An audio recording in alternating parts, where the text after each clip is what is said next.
welcome to Challenge of the Week special episode 1.5. They added Ohana to the matches list, and so I'm going to be doing Ohana, and it looks like this is not streaming on Justin, so I'm going to re-stream it. Is this going live? Hello, hello, hello. Hey guys, we're doing Ohana. I guess you guys missed the intro, but it will be on the YouTube, so you can pay attention to that. And let's just go into it, because I've already been doing this for an hour, and I would like to let my brain rest and watch some Hikaru no Go. So here we go. And let me talk about Ohana, actually, first, before I get ahead of myself. Ohana, and I'll be the first to say this, and maybe the first person you hear, I don't like this map very much. And I'll tell you why. I think it's a little too similar to Xel'Naga Caverns. And here's why.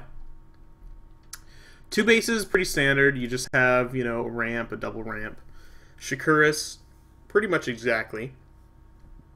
But the problem is, there's only 3 main attack paths with a little thing in the middle.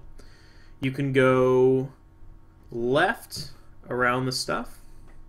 These are just like plant vision blockers.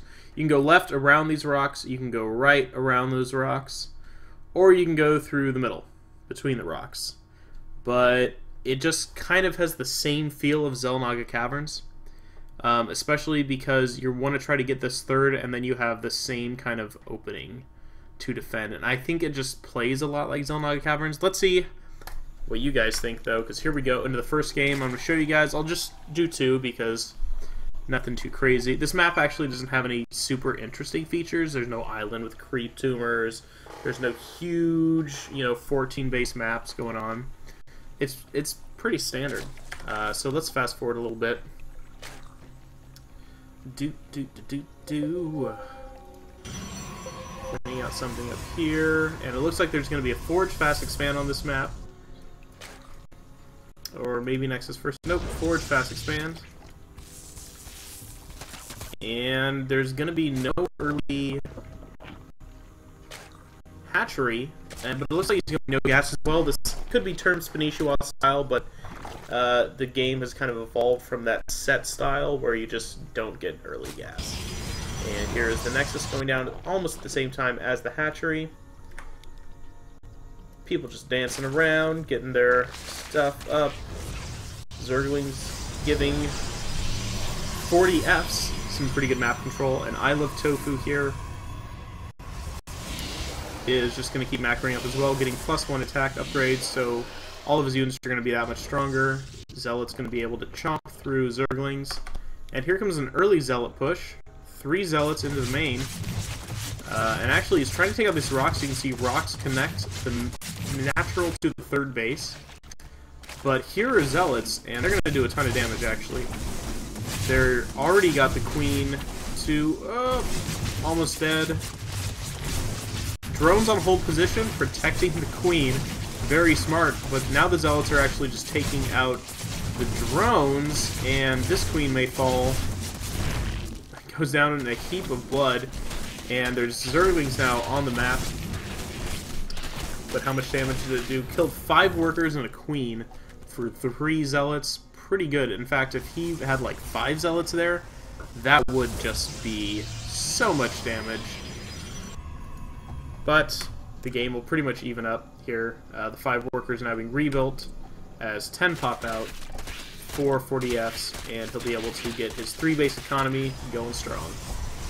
In the meantime, what is I Love Tofu doing? He is getting a Warp Prism, which I really like. In fact, if you're watching this, episode 2 of Challenge of the Week is going to focus on exactly this, a 2-base push with Warp Prisms.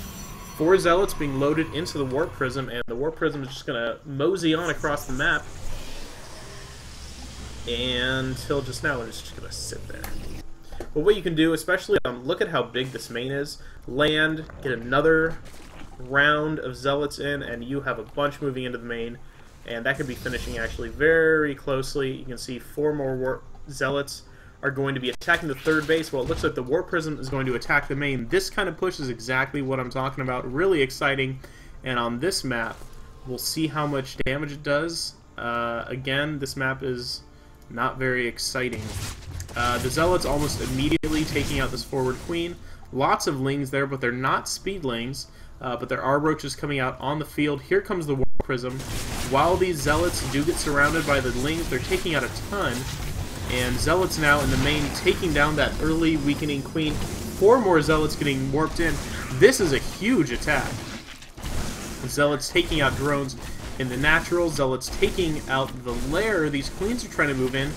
There's 19 roaches in production, which will save poor 40Fs, but not before he takes a ton of damage. He might even lose the lair. The lair's going down. It's trying to get transfused. It's out of transfusions. The lair falls, and now it looks like the Zealots are going to be doing a ton of damage.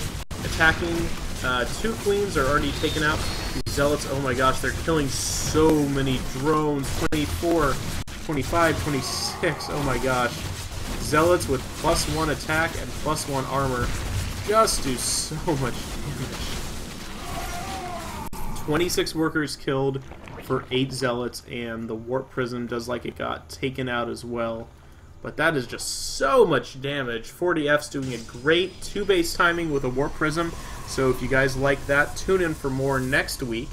At the same time, same great place. Though I did apply for a job. If I get the job, I'll be super excited. And I Love Tofu is just going to get a nice Immortal army out. I really like that decision, especially against the roaches. Your army just has more health and more attacking punch, and it's cheaper, because Immortals only cost 100 gas. It's about the same as a Sentry. So if you have a ton of minerals, what do you want, a Sentry or an Immortal? I'd choose an Immortal, especially against this many roaches. And it looks like he's taking out his own gateway so that his units can escape from their base. Sometimes you'll see the Cyber Core getting taken out, but if you have enough gateways, that doesn't hurt as much. Some people try to plan it actually ahead of time where they don't lose units. This poor Stalker is just saying, "Fooled you guys, you can't escape." These poor guys are trying to get out. And now he's actually taking out the Photon Cannon as well, but he has a ton of just units here, and these roaches are trying to push into a third that doesn't exist. They may even get caught out of position in the back. And it looks like he's going to try to take out the rocks. And again, just like those rocks in the third on Metropolis, you'll get caught out of position, and wow, look at all this damage coming in. These Zealots, they're charging in and doing a ton of damage. Immortals poking away at everything. Sentries, the Stalkers doing bonus damage against armored. Whew. And he chooses to build a Nexus out here, which he could have done down here too at this point, but I Love Tofu was just playing very smart, very safe, and he's even getting attack level 2. This push may very well end the game. What is the army? The army is 2 lings, actually. Those roaches were everything. 5 roaches in production, and this Hydralisk Den just completed. 40F's actually just GG's. He knows he has lost the game. Very well played by I Love Tofu. I did not mean to do that. Sorry, guys. Let's see, what other game do I want to do?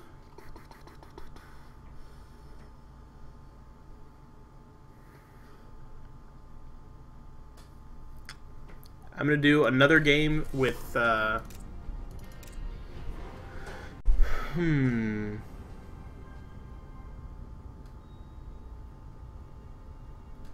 going to do Imbu versus RKO.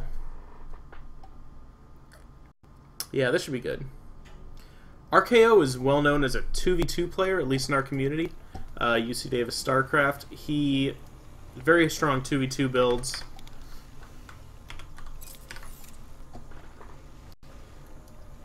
And it's going to be a TVP on Ohana again. And let's see what RKO chooses to do. He always has very innovative builds, in my opinion. And it looks like he's going to put a barracks down. Will he do a fast expand? It looks like Imbu may be doing just that. Saving up 300. Yep, there is the Nexus. In the meantime, he does have a fairly early gas. There's his command center. And he's going to be getting a tech lab, perhaps Marauders, maybe even early factory play. The first Marine... there's the Marines. So he has some early bio going on. Here is the Nexus already completed. Getting up some... making sure it's an orbital command. You have a bunch of SCVs. This is going well. It's hard to cast this fast. Just because of so much stuff going on. Proxy pylon up here in the front. Imbu. And RKO is actually just going to bunker up in his front in case of a early 2-base push. But what does RKO have moving out here? He has a Banshee. Very smart stuff. RKO is very good with Banshees, and there are no Stalkers. Oh, they're all over here. Trying to defend against the Banshee actually coming in from the north. But that's the wrong direction. Actually, it's not the wrong direction. Never mind me. 2 Banshees moving out at the exact same time. One heading for the natural, and another in the main. This could do a lot of damage. And here come the first Banshees. All here are Zealots over here. They're not too happy. And Imbu pulls all of his Stalkers to his natural, and now this Banshee is going to be able to move in and do a ton of damage as well.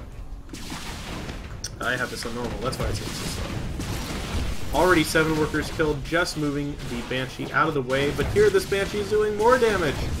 And he already has 3 kills as well. 4. Finally Stalkers get warped in. Gonna want to pull Banshee back. It doesn't look like he will, and he will just straight out lose it. But 10 workers killed, not bad at all. This Banshee has still about half of its life left. It's gonna be good. And this game just evened up. That early expand for Imbu had just been taken away, losing 10 harvesters.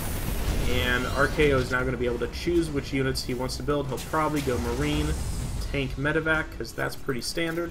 But he's actually building a lot of Marauders as opposed to that. And if Imbu does a 2-base push into Marauders and Bunkers, that could be very deadly, because that +1 range is actually very substantial on the Marauders.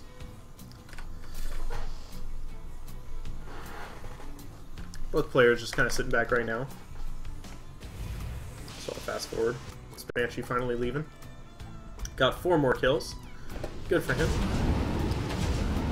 And a SCV scout. He really wants to see the timing on this 3rd. And this SCV is just going to smooth right on by past the main army and get in, and he will be able to see this very nice palm tree. Right there. But he'll be able to see this 3rd when it goes down, finally getting out of his secret SCV oasis and moving into 3rd. He actually may even deny it. No, he's just going to move up and get totally owned by these Archons. Oh my gosh, this SCV is like the luckiest dude in the world. How far will he get? He's going to another oasis. This guy is just having a nice vacation. Little attack there, but nothing too crazy, and he's just going to scout out this 4th base. Timing. You can take either 4th base. They're both pretty much identical to each other. This one has a nice line of sight blocker. This one has a ramp to defend against. Good stuff. And Imbu is now setting up some forward pylons, and he's doing a warp prism. But it might not do as much damage as he wants. This main is fairly well scouted out. Here's some stuff. So unless he sets up units and builds them here, they may not even get a chance to be built. Pretty big bioforce here. Storm is going down. If you use the Storm again, milk this, or no, Imbu. Why did I say milk this? Imbu should be able to do a lot of damage. But RKO actually has a ton of upgrades. He's already 2-1, 3-2 on the way, and it's definitely ahead of these TOS units. There is a Dark Shrine going down, and an interesting placement for this base. It does get scouted pretty early though, so RKO will have to defend it against this Archon's Immortal push. The bio is moving in. It looks like there are a number of Vikings just in case. Excuse me. And this army is now caught out of position. They're going to have to move past. The base was canceled. But how much damage will these Archons do? The units, Terran Bio is stimming, taking out the Zealots pretty darn quickly. Archon is doing a lot of damage, and the Immortals in the back. There's just so many more units for RKO. Takes out the last Immortal and has a healthy supply lead. And Imbu has not even saturated his third. RKO can now choose to put it down, his own third down wherever he really wants to. He has the map control, he's out in the front here, though there are some good pylon placements.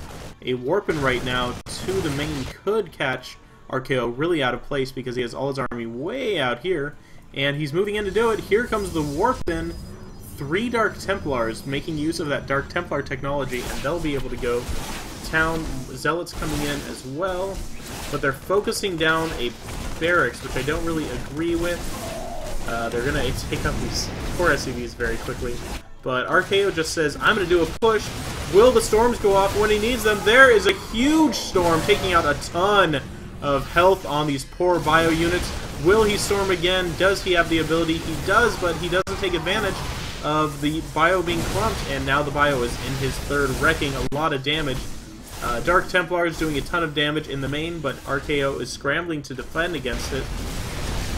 Here come the Dark Templar. High Templar, no! The storms go off and kill all of the Marines. Almost all the Marines. 4 surviving. Oh, 7 surviving. Where are they all? I don't know. But now DTs will come in to clean up the rest. Will this Nexus fall? I don't think it will because they're now taking out the DTs. But there's still DTs in the main of RKO taking out more units. It looks like he did lose the barracks that was here.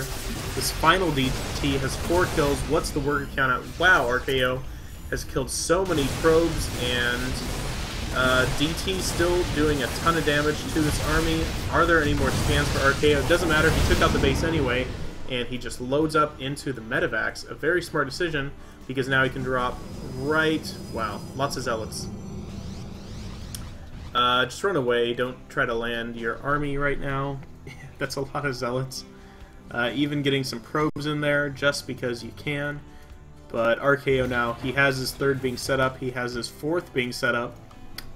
And Imbu just has 2 mining bases. Baby Pho leaving the game. I think RKO has a very healthy lead right now. Imbu in the chat saying, lol, not this game. Sorry, Imbu, it was a well-played game. RKO is a very strong player and is doing a lot of damage right now for sure. But now there's planetary fortresses set up at the 3rd and his 4th position.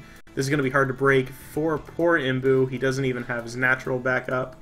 Though he does have the money, what is he saving it on? He's just building probes. There goes the Nexus. But here comes another army for RKO. It's not very strong. Where are the rest of the units? He's just doing a small push. And these DTs can do a ton of damage. The Zealots are going to do even more. Not a very smart push. Yeah, he's going to be forced to load up. RKO, it just needs to be building units at this point and can pretty much win. His economy is actually skyrocketing out of control. 1,000 minerals now. Tons of supply lead. DT moving into the 4th. He can't hear the DTs, but you don't need to when you're that good. Another DT. RKO listening to music a little bit too much. There is some High Templar, and if you can land good storms, then this Bioforce will be demolished, but it's moving in before the storms are done. Zealots, Charge-a-Lots actually do a ton of damage. RKO is stim kiting to the best of his ability, taking out a lot of Zealots, but will it be enough? Marines are pretty good when used properly, and RKO is a micro master. And the Zealots are still coming in. Some Stalkers finally coming in to do some range damage, taking out some of the medevacs. But there are still quite a number of the Marines outnumbering all of those units.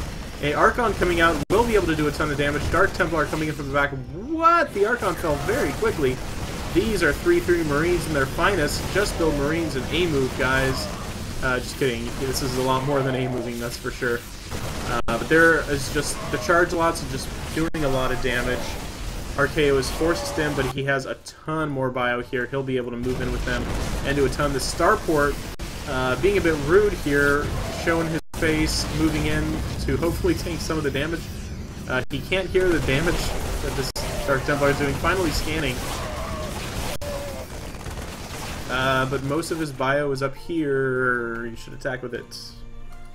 And this Dark Templar is here too. RKO is pretty much in a position where he can do whatever he wants, though. I mean, he has almost 2,000 minerals.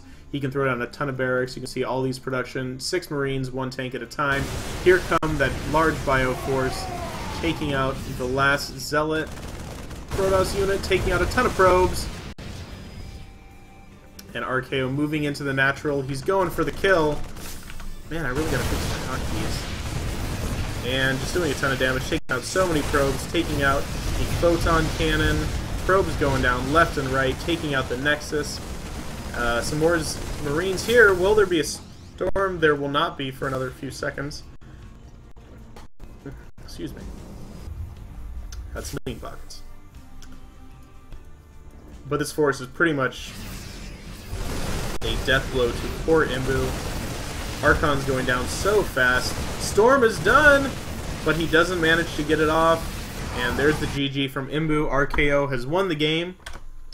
And that's going to be it, guys. So thank you for tuning in. This is episode 1.5. Remember, next week, do bunker pushes. No, do warp prism pushes. Why do I say bunker? I'm Alpha Ferg. You've been watching Challenge of the Week. Peace.